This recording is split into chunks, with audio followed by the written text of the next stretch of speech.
Bom dia, mais uma vez, um prazer falar com vocês. Te Bom ouço bem. dia. Bom dia, Augusto. Seja muito bem-vindo ao Realidades das Alô, Safras. bom dia, bom dia. Augusto, me diga uma coisa. Eu estive aí no Rio Grande do Sul recentemente para a Expo Direto Cotrijal e a Emater soltou ali uma expectativa de perdas, inclusive para a safra de soja, né, para 24, 25. Eu queria saber como é que está aí na região de Pelotas, como que vocês estão observando, portanto, esse desenvolvimento da soja e o que está acontecendo com essas plantas no campo.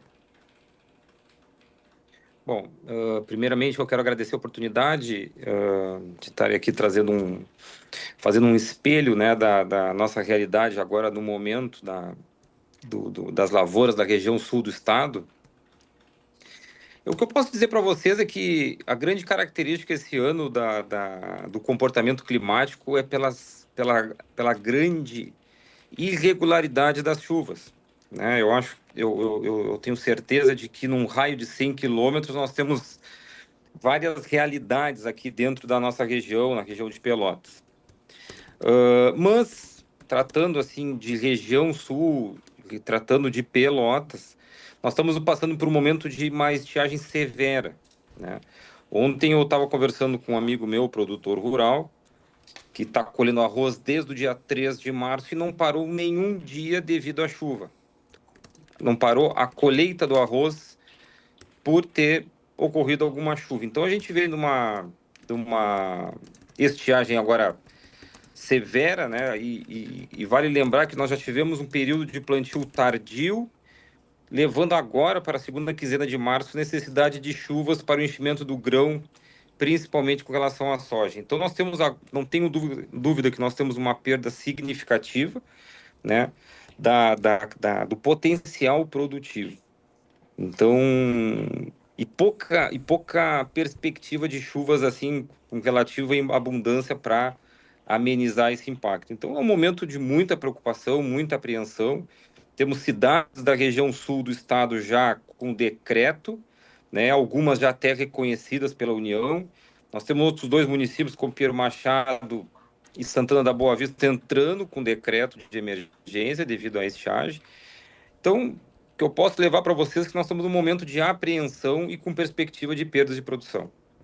E tendo essa perspectiva de perda, Augusto, eu queria saber de quantos por cento é essa perda, né? Qual que é o percentual dessa perda? Ou em sacas por hectare, já tem ali alguma conta, apesar de saber de quando se passa com a máquina no último talhão, aí que se vai ter esse levantamento um pouco mais assertivo, mas nesse momento, de quantos por cento É, deve ser a perda? eu seria precipitado eu fazer algum tipo de estimativa, tá? Nosso plantio foi tardio, a nossa colheita será tardia. Temos um baixíssimo percentual de colheita de soja ainda na região, o que não me dá segurança alguma para falar em números, né? Mas, pelo relato dos nossos produtores, né, há indícios fortes de quebra de produtividade, até Uhum. pela nossa experiência, né, como agricultores, sabendo que no período de enchimento do grão, a gente sabe que precisa de uma demanda de chuva que não venha ocorrendo. Mas nós temos um pouco percentual ainda de colhido de lavoura de soja, lavoura de sequeiro que eu estou falando, né? Uhum. Então eu não gostaria de falar um número, né? Porque eu não me sinto seguro ainda, mas que existe quebra de produtividade, a gente não tem dúvida alguma. E essas plantas, qual que é a condição delas no campo, Augusto?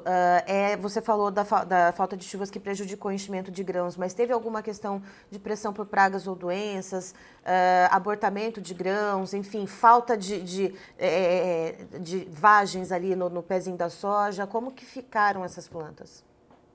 Nós temos relatos de abortamento de vagens, né? Nós temos relatos inclusive, de morte de plantas, né? Em locais que existe uma estiagem um pouco mais severa, né?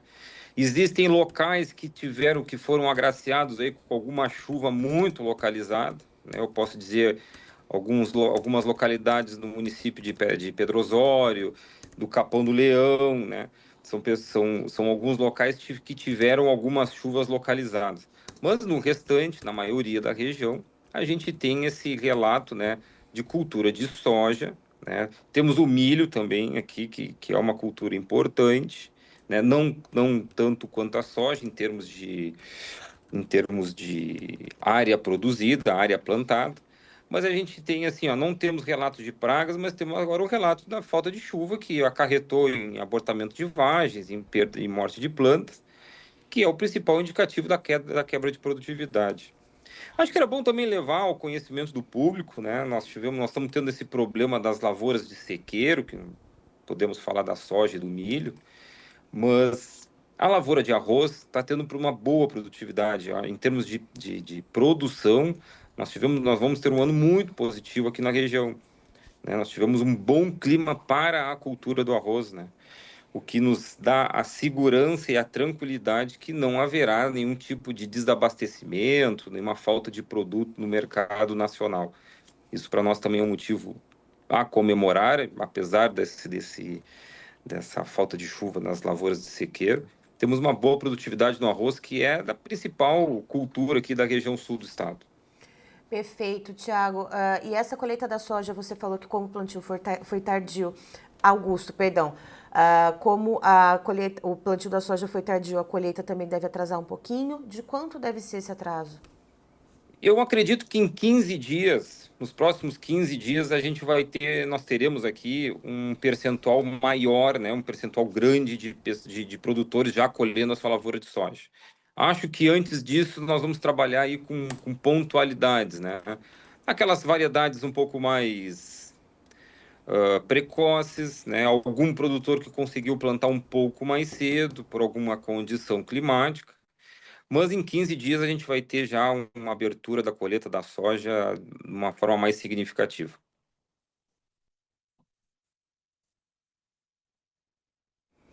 Perfeito, Augusto. E agora, no finalzinho do nosso bate-papo, você tem aqui um espaço para deixar aí um recado para os produtores rurais da região de Pelotas, aí no Rio Grande do Sul, ou até para os produtores de todo o estado, já que é o estado que mais produz arroz aqui no Brasil, já que você está trazendo, então, essa bonança, né, na produção do É. arroz aí no Rio Grande do Sul. Fique à vontade.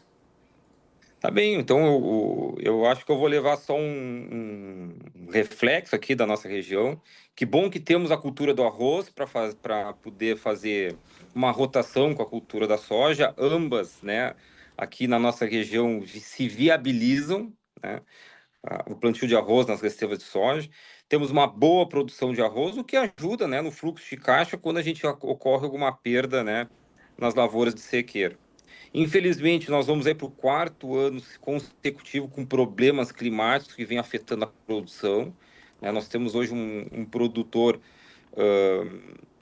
enfrentando dificuldades em função de secas de 2, 3 anos atrás, das perdas significativas devido ao excesso de chuva, devido às enchentes do mês de abril e maio do ano passado, e agora estamos enfrentando aí uma seca novamente. Que bom que temos essas outras opções, como o arroz, né, para ajudar nas questões financeiras do produtor. E acho que temos que levar a notícia ruim, né, a notícia que nos preocupa, mas também levar as boas notícias que estamos tendo uma boa produção de arroz, né, e que vão abastecer todo o país aí, já que nós somos produtores aí. Nós produzimos 70% do arroz consumido no país é produzido aqui na região sul do estado do Rio Grande do Sul, na metade sul do estado. Então isso eu acho que é uma notícia que nós temos que comemorar. Mas Perfeito. agradeço muito a oportunidade, mais uma vez, aí de conversar com vocês. Eu é que agradeço. E só para pontuar aqui também, falando em notícia boa, ontem em entrevista aqui o pessoal da Abras Canola, aí do Rio Grande do Sul, falando aqui no Realidades da Safra, também trazendo boas notícias, otimismo em relação ao plantio de canola. Já foi aberta a janela de plantio aí no estado, né, Augusto? E, inclusive com perspectiva de aumento de área. Então aqui ficamos todos nós na torcida, né, para que as demais safras que são plantadas aí no Rio Grande do Sul, tragam aí bons resultados para os produtores, porque a gente fica agoniado também do lado de cá, É. acompanhando as perdas sucessivas aí no estado. Vamos torcer para ter uma boa produção de canola aí que ajude os produtores da região. Amém, que assim seja. Augusto, muito Que assim obrigada. seja. Eu que agradeço a oportunidade aí, mais uma vez. Estou à disposição de vocês.